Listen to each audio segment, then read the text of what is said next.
punta Kalakaw guys, hindi ka talaga worth it. Bis kay na-repair ng atubangan, katubangan lang ang sira ay Bukitanan. Ang nahitabo, igo lang tanan ako giparagdagan og hangin ang likod na nakpilpod nagkabustot ang likod.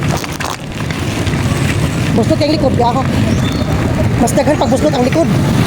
Bantog kay magsigira siya og ka tuyos.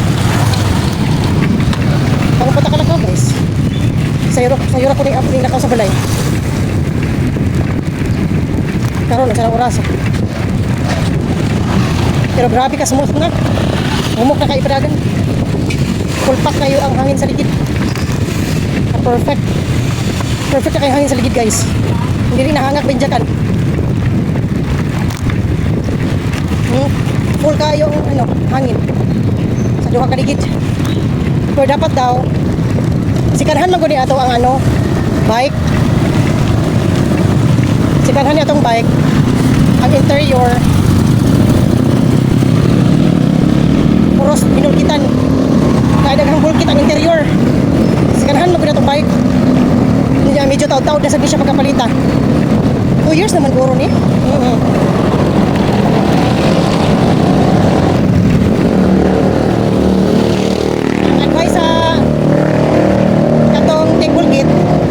Kung pwede, alistan yun daw na ako ang buong ligid. Ang duha. Kaya nagpa-quotation ko sa iya ha. Tag 300 daw ang ligid. Tapos tag 109 daw ang interior. So mahimot ang almost 1K. Tapos ako labot ang labor. So mga 1K yun na kapin siguro. Ang mabayaran nato. Tiguman sa nato na guys. For the meantime, pabulkit lang sa kita-kutob. Kaya wala pa tayong budget. Kailangan magod ako siya ipa-repair kaya magastos kung magsige ko commute. Gastos kayo mag-commute guys. Ginuog ko 70 ang adlaw. Sayangin ko sa 70. Kung mag-bike ko 15 minutes na.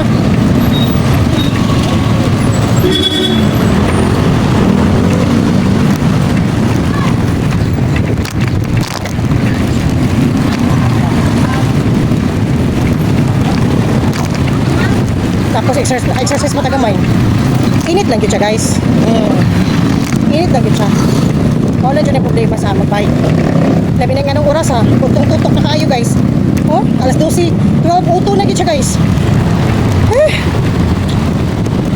At nang tagod to guys. Kinadugay talaga sa Bukitanan.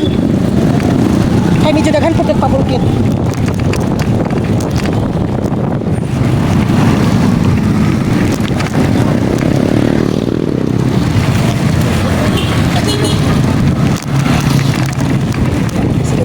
Nga safe na.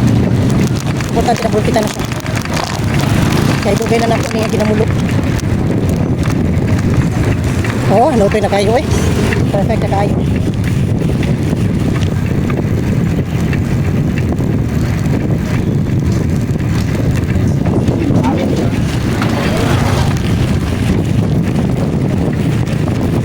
Grabe nakakapoy. Tapos hindi nakapoy badyakan. Pumuk na kayo. Pag tinahumok ka. Init yan dyan yung kalaban na nito. Ang kainit. Turis level eh. Turis level lagi dyan kainit. Kaya tututok mo. Silang hapda mo tapot. Tis-tis.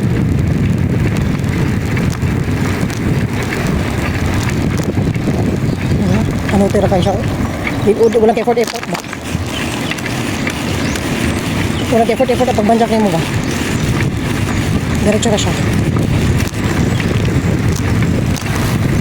Next time, kung makapalit na datong ligid,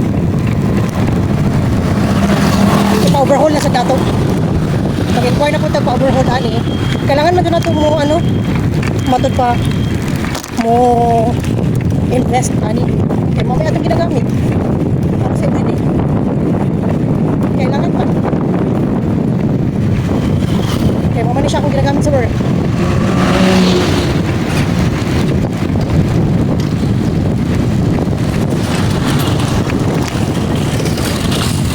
Kailangan talaga guys.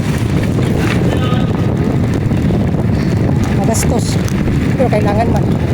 Kaya mama na itong mode of transportation. Sa work.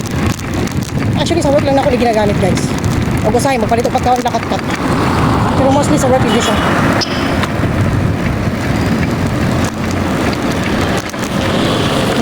Abot na ta, guys. Grabe kainit. Wala may karugban jack, oh. Siya na kung sa Mindagan. Perfect. Abot na ta, guys.